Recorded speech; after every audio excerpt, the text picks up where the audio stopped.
नमस्कार दोस्तों, मैं राहुल आप सभी का मंथन में एक बार फिर से स्वागत करता हूं। आज के इस सेशन के अंतर्गत हम लोग आधुनिक भारत के इतिहास के संबंध में भारत में प्रेस एवं शिक्षा के विकास को देखने वाले हैं, जो कि एक अत्यंत ही महत्वपूर्ण टॉपिक है और यह आने वाले विभिन्न प्रतियोगी परीक्षाएं, जैसे आप जेपीएससी का एग्जाम दे रहे हो, बीपीएससी का एग्जाम दे रहे हो या यूपीपीसीएस, सभी के लिए ये समान रूप से उपयोगी सिद्ध होगा। इसके अतिरिक्त ध्यान रखिएगा कि यदि आप लोग एसएससी की तैयारी कर रहे हैं या रेलवे या पुलिस, एनडीए, सीडीएस या किसी प्रकार की प्रतियोगी परीक्षाओं की तैयारी कर रहे हैं तो समान रूप से उपयोगी सिद्ध होगा। यहाँ ध्यान रखना है हमें कि जो सेशन है मूल रूप से अरिहंत के इतिहास कैप्सूल पर आधारित है यह सेशन, और आज के इस सेशन में हम लोग मूल रूप से भारत में प्रेस और शिक्षा के विकास पर हम लोग जोड़ देंगे। यह सेशन हम लोग आज के दिन में कवर करने वाले हैं। तो सबसे पहले अगर हम लोग बात करें कि भारत में प्रिंटिंग प्रेस की स्थापना किसके द्वारा की गई थी, तो याद रखिएगा कि गोवा में पुर्तगालियों ने सबसे पहले भारत में प्रिंटिंग प्रेस की स्थापना की थी 1557 ईस्वी के आसपास। जब पुर्तगालियों ने गोवा पर अधिकार किया तो वहां पर जेसुइट पादरियों का जब दल आया था तो वह बाइबिल के पुस्तकों के प्रकाशन के लिए इस प्रिंटिंग प्रेस का उपयोग इन्होंने करना प्रारंभ किया था। इसके अतिरिक्त जब भारत में हम लोग देखते हैं कि ईस्ट इंडिया कंपनी भारत में आकर के व्यापार करना प्रारंभ कर देती है तो उसने भी अपना प्रिंटिंग प्रेस स्थापित किया, और भारत में प्रथम ईस्ट इंडिया कंपनी के द्वारा स्थापित की गई प्रिंटिंग प्रेस मुंबई में इसने स्थापित किया था। उस समय का बंबई 1684 में ईस्ट इंडिया कंपनी ने यह प्रिंटिंग प्रेस की स्थापना की थी। आधुनिक प्रेस के आरंभ की यदि हम लोग बात करें तो ध्यान रखिएगा, आधुनिक प्रेस का आरंभ भारत में मुंबई में विलियम बोल्ट्स के द्वारा 1766 ईस्वी में किया गया था। इसके अतिरिक्त यहाँ पे हमें ध्यान रखना है कि भारतीय पत्रकारिता का राजकुमार, यहाँ मैं उल्लेख करना चाहूंगा कि भारतीय पत्रकारिता के राजकुमार के रूप में यहाँ पर अरिहंत ने नाम दिया है क्रिस्टोफर दास पॉल। क्रिस्टोफर दास पॉल बंगाल के बहुत बड़े शिक्षाविद और एक विद्वान व्यक्ति थे, जिन्होंने द हिंदू पैट्रियट का संपादन किया था। इन्होंने हिंदू पैट्रियट का संपादन किया था। ध्यान रखें क्रिस्टोफर दास पॉल ने। लेकिन यार ध्यान रखिए कुछ एक स्रोत की जब हम लोग बात करते हैं, अन्य स्रोतों पे जब जाएंगे तो भारत में पत्रकारिता का राजकुमार की संज्ञा राजा राम मोहन राय को भी दी जाती है, जिन्होंने संवाद कौमुदी का प्रकाशन किया था। कुछ लोग जेम्स ऑगस्टस हिकी को मानते हैं, जिन्होंने द बंगाल गजट का प्रकाशन प्रारंभ किया था, और कुछ लोग प्रख्यात बंगाल के पत्रकार रामानंद चैटर्जी का नाम लेते हैं, जिन्हें भारतीय पत्रकारिता का राजकुमार कहा जाता है। तो ये चार नाम आप लोग ध्यान रखेंगे इस संदर्भ में कि क्रिस्टोफर दास पॉल, राजा Ram Mohan Roy, James Augustus Hicky और रामानंद चैटर्जी को भारतीय पत्रकारिता का राजकुमार कहा जा सकता है। यदि चारों ऑप्शन आपको दिखे तो कोई भी एक ऑप्शन आप लोग मार सकते हैं, फिर भगवान ही मालिक है उसका। अब आइए ब्रिटेन की जब बात करेंगे कि भारत में जब प्रेस का विकास हुआ तो कई पत्र पत्रिकाएं का प्रकाशन यहाँ पर प्रारंभ हुआ, समाचार पत्रों का प्रकाशन प्रारंभ हुआ। कुछ समाचार पत्र ऐसे थे जो ब्रिटेन की नीतियों का समर्थन करते थे, ब्रिटेन के शासन का समर्थन करते थे। उनमें प्रमुख थे the times of India. The times of India आज भी आप लोग पढ़ते होंगे, ये ब्रिटिश समर्थित समाचार पत्र था। द पायनियर और द स्टेट्समैन, ये तीन समाचार पत्रों के नाम ध्यान में रखिएगा। ये तीनों समाचार पत्र ब्रिटिश समर्थित समाचार पत्र थे, और भारत में समाचार पत्र का जो पहला प्रकाशन हुआ था वो द बंगाल गजट था। 1780 ईस्वी में इसका प्रकाशन जेम्स ऑगस्टस हिकी के द्वारा किया गया था अंग्रेजी भाषा में, लेकिन बहुत जल्दी इसका प्रकाशन जो था बंगाल गजट का वह बंद करवा दिया जाता है अंग्रेज सरकार के द्वारा। हिंदी की बात करेंगे तो प्रथम हिंदी समाचार पत्र था संवाद कौमुदी। 1821 ईस्वी में राजा राम मोहन राय के द्वारा इसका प्रकाशन प्रारंभ कराया गया था। अब भारत में क्या हुआ कि जब समाचार पत्रों का प्रकाशन प्रारंभ हुआ तो उस समय भारत एक औपनिवेशिक राष्ट्र था ब्रिटेन का, और यहाँ ध्यान रखना है कि ब्रिटेन की नीतियों के विरुद्ध या उसके शासन के विरुद्ध लिखना यदि कोई समाचार पत्र में जाता था तो वह कानूनी रूप से दंडनीय अपराध माना जाता था। तो उस कालखंड में प्रेस को नियंत्रित करने के लिए कुछ अधिनियम बनाए गए, जिसमें प्रमुख है हमारा सेंसरशिप ऑफ एक्ट 1799 में लॉर्ड वेलेस्ली के द्वारा यह एक्ट लाया गया था। वहीं लाइसेंसिंग या अनुज्ञप्ति रेगुलेशन जो है 1823 ईस्वी में जॉन एडम्स लेकर के आए थे। ये ध्यान रखिएगा, इस रेगुलेशन में कहा गया था कि जो भी समाचार पत्र का प्रकाशन किया जा रहा है उसके एक लाइसेंस लेना अनिवार्य है, उसके प्रकाशक का नाम, संपादक का नाम और वह प्रेस कहां पर स्थापित की गई है उससे संबंधित जानकारी देकर के सरकार के माध्यम से वह लाइसेंस प्राप्त किया जा सकता है, तब आप समाचार पत्र का प्रकाशन कर सकते हैं। तो जॉन एडम्स ने 1823 ईस्वी में अनुज्ञप्ति रेगुलेशन या अधिनियम लाया था और इसके पश्चात भारतीय प्रेस अधिनियम लाया गया, जिसमें हम लोग देखते हैं 1835 ईस्वी में चार्ल्स मेटकॉफ ने इस अधिनियम को लाया था। और यहाँ पर ध्यान रखिएगा कि भारत में प्रेस के लिए लाइसेंस और सेंसरशिप एक्ट को यहाँ पर शिथिल किया गया था कुछ एक मात्रा में, और काफी आसान बना दिया गया था लाइसेंसिंग नियम को और सेंसरशिप एक्ट को। तो चार्ल्स मेटकॉफ ने जब यह कार्य किया इस एक्ट के माध्यम से, तो भारतीय प्रेस कुछ स्वतंत्र अवस्था में कार्य करने लगे। इसीलिए हम लोग देखते हैं कि चार्ल्स मेटकॉफ को भारतीय प्रेस के मुक्तिदाता के रूप में भी हम लोग जानते हैं। इसके बाद 1857 ईस्वी में जब सैनिक विद्रोह हुआ था, तो उस समय के गवर्नर जनरल या वायसराय लॉर्ड कैनिंग ने लाइसेंसिंग एक्ट लाया था प्रेस को नियंत्रित और रेगुलेट करने के लिए। 1878 का वर्नाकुलर प्रेस एक्ट हम लोग कैसे भूल सकते हैं, जो कि लॉर्ड लीटन के द्वारा लाया गया था। वर्नाकुलर प्रेस एक्ट बेसिकली देसी भाषाओं में प्रकाशित होने वाले समाचार पत्रों के लिए लाया गया था। वहीं समाचार पत्र अधिनियम और भारतीय समाचार पत्र अधिनियम क्रमशः 1908 और 1910 ईस्वी में लॉर्ड मिंटो द्वितीय के शासन काल में लाए गए थे और इसके माध्यम से प्रेस को और समाचार पत्रों को नियंत्रित और रेगुलेट करने का प्रयास किया गया। अब आते हैं भारत में शिक्षा व्यवस्था। तो शिक्षा की जब हम लोग बात करते हैं 19वीं सदी की, तो यहाँ पर हम लोग ध्यान देंगे। सबसे पहले, इससे पूर्व अगर हम लोग देखें तो भारत में दो प्रकार की शिक्षण पद्धतियां प्रचलित थी। एक था गुरुकुल पद्धति और दूसरा इस्लामिक शिक्षा के लिए मदरसा पद्धति। और भारत में जो भी बच्चे पढ़ाई करते थे, इन्हीं दो माध्यमों से पढ़ाई होती थी, ये ध्यान रखिएगा। लेकिन पहली बार जब अंग्रेज भारत में अपनी सत्ता स्थापित करने में सफल हो गए, तो उन्होंने यहाँ के शिक्षा के विकास के लिए भी कार्य किया। भले ही इस शिक्षा के विकास में उनका अपना स्वहित छुपा हो, लेकिन उन्होंने कुछ एक मात्रा में यहाँ पे कार्य करने का प्रयास किया। इसमें सबसे पहले अगर हम लोग देखें तो यहाँ ध्यान रखेगा 1813 ईस्वी के चार्टर एक्ट में ही बोला गया कि भारत में शिक्षा के प्रचार प्रसार के लिए प्रति वर्ष 1 लाख रुपए देने की बात कही गई थी 1813 के चार्टर में। अब यहाँ पर प्रश्न आकर के फंस गया कि यह जो 1 लाख रुपए है, यह खर्च किस शिक्षा के ऊपर किया जाए या किस प्रणाली के अंतर्गत इस पैसे को खर्च किया जाए, पश्चिमी शिक्षा या हमारा जो प्राच्य शिक्षा है, जो भारत में प्रचलित शिक्षा पद्धति है, उस शिक्षा पद्धति पर ये 1 लाख रुपया खर्च किया जाए। तो यहाँ पर काफी मंथन चलता है और अंततः लॉर्ड विलियम बेंटिक के शासन काल में मैकाले के द्वारा एक स्मरण पत्र प्रस्तुत किया जाता है, जिसे हम लोग मैकाले मिनट कहते हैं।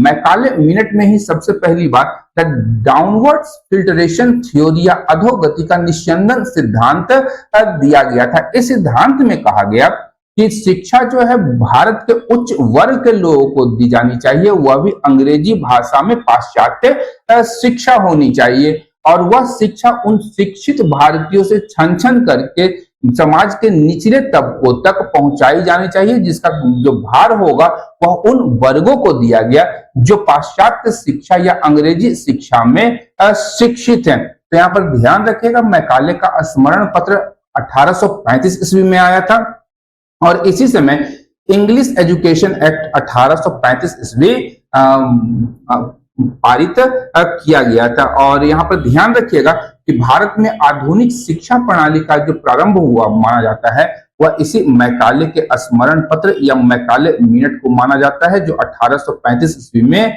दिया था। अब यहाँ पर मैकाले की यदि मैं बात कर लूं, तो मैकाले मूलतः भारत में काले अंग्रेज बनाना चाहता था। कारण क्या था कि जो भारतीय थे उन्हें हिंदी आती थी और जो अंग्रेज थे उन्हें अंग्रेजी आती थी। अब इन दोनों के मध्य एक ऐसा मध्यस्थ तैयार करना जो कि देखने और बोलने में वो हो क्या देखने और बोलने में भारतीयों की तरह हो, लेकिन सोचने में वो अंग्रेज की तरह हो, यानी अंग्रेजी भाषा में सोचते हो और अंग्रेजों के साथ में अंग्रेजी भाषा में ही बातचीत करने में वो सक्षम हो। तो काले अंग्रेज बनाना इस मैकाले मिनट का मूल उद्देश्य था। इसीलिए कभी कभी मैं बोलता हूं कि मैकाले की काली औलादें। तो ये ध्यान रखिएगा कि हिंदी और अंग्रेजी के मध्य एक मध्यस्थ के रूप में ये काले भारतीय जो थे ये कार्य करना प्रारंभ करते हैं, ताकि उन अंग्रेजों और भारतीयों के मध्य जो एक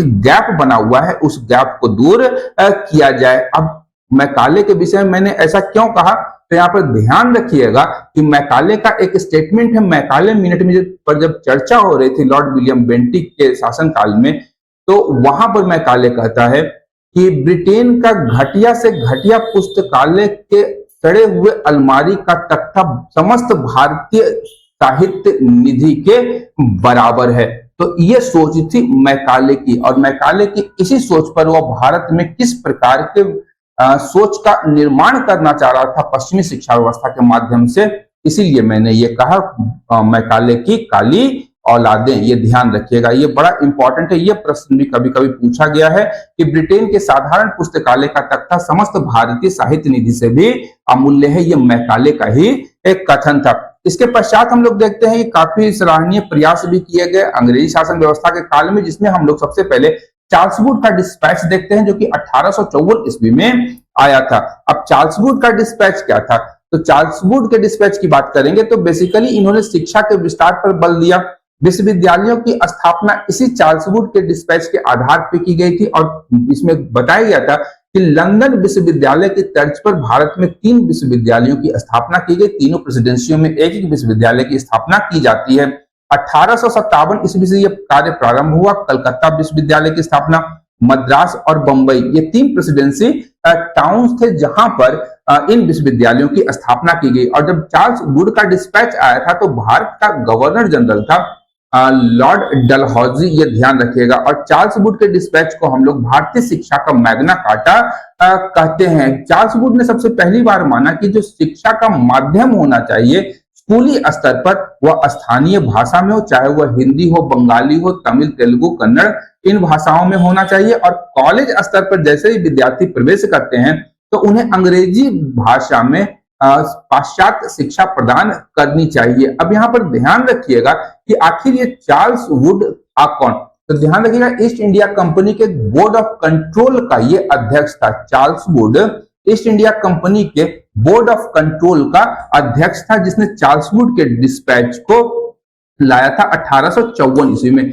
इसके पश्चात हम लोग देखते हैं हंटर कमीशन की नियुक्ति 1882-83 ईस्वी में लॉर्ड रिपन के शासन काल में होती है। डब्ल्यू हंटर की अध्यक्षता में 1882 ईस्वी में इस कमीशन की का गठन किया गया जो कि शिक्षा से संबंधित है। अब यहाँ पर ध्यान रखिएगा एक तथ्य कि जब जलियांवाला बाग हत्याकांड 1919 ईस्वी में घटित होता है तो उसकी भी जांच करने के लिए हंटर कमीशन बनाया गया था, लेकिन ये दोनों हंटर कमीशन अलग अलग हैं। यहाँ पर जलियांवाला बाग को भी मैं मेंशन कर देता हूं, ये दोनों तथ्य ध्यान में आप रखिएगा। और हंटर कमीशन की नियुक्ति इसलिए की गई थी कि चार्ल्स वुड के डिस्पैच के आधार पर भारत में शिक्षा के विकास के लिए जो कार्य किए जा रहे हैं किस प्रकार से किए जा रहे हैं उसके मूल्यांकन के लिए हंटर कमीशन की नियुक्ति की जाती है।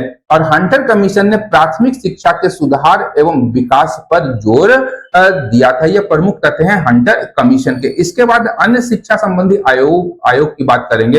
यहाँ ध्यान रखिएगा भारतीय विश्वविद्यालय आयोग का गठन 1904 ईस्वी में लॉर्ड कर्जन के शासनकाल में हुआ था, और इसकी जो अध्यक्षता थी भारतीय विश्वविद्यालय आयोग की अध्यक्षता ये सर थॉमस रैले के द्वारा किया गया था। ये ध्यान रखिएगा, बड़ा इंपॉर्टेंट है। रैले आयोग का गठन लॉर्ड कर्जन के शासनकाल में किया गया था। इसके पश्चात जब इस आयोग ने सिफारिश की तो लॉर्ड कर्जन के ही शासनकाल में हम लोग देखते हैं कि भारतीय विश्वविद्यालयों पर सरकारी प्रतिबंध काफी बढ़ा दिया गया था। ये ध्यान रखिएगा, ये बड़ा इंपॉर्टेंट है। आपका रैले आयोग के उपरांत सरकार का नियंत्रण विश्वविद्यालयों पर काफी ज्यादा हो गया था। इसके बाद देखते हैं सैडलर आयोग को, जो कि 1917 ईस्वी में लॉर्ड चेम्सफोर्ड के शासनकाल में आया था। इसने उच्च शिक्षा में सुधार पर बल दिया। इसके पश्चात हर्टोग समिति आती है 1929 ईस्वी में लॉर्ड इरविन के शासनकाल में।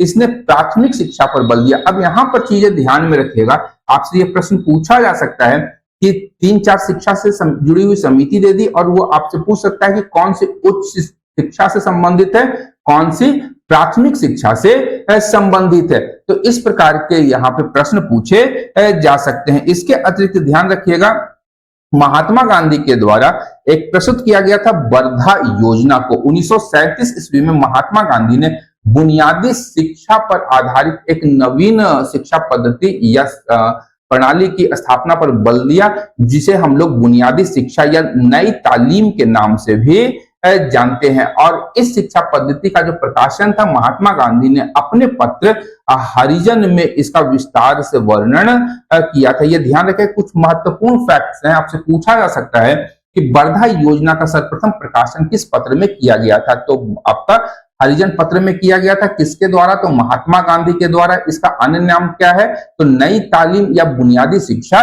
योजना के रूप में हम लोग इसे जानते हैं। इसके पश्चात 37 के पश्चात हम लोग आगे बढ़ेंगे तो ध्यान रखिएगा, सार्जेंट योजना आती है 1944 ईस्वी में लॉर्ड बेवेल के शासन काल में। यहाँ ध्यान रखिएगा, सार्जेंट योजना जो आई थी ये लॉर्ड बेवेल के शासन काल में आई थी और इसमें पहली बार बोला गया था कि 6 से 11 वर्ष तक के बच्चों के लिए निःशुल्क और अनिवार्य शिक्षा प्रदान करना राज्य का कर्तव्य होना चाहिए। तो ये ध्यान रखिएगा, हमारे मौलिक अधिकार और हमारे डीपीएसपी में भी इस प्रकार के प्रावधान किए गए हैं, ये ध्यान रखिएगा। और सार्जेंट योजना में ही पहली बार इसका उल्लेख किया गया था। ये आपसे प्रश्न पूछा जा सकता है कि 6 से 11 वर्ष तक के बच्चों के लिए निःशुल्क और अनिवार्य शिक्षा की व्याख्या या प्रावधान सर्वप्रथम किस योजना या आयोग ने किया था? तो सार्जेंट योजना या आयोग ने इसका उल्लेख किया था। इसके पश्चात आते हैं, जब भारत स्वतंत्र होता है 15 अगस्त 1947 को, तो स्वतंत्रता के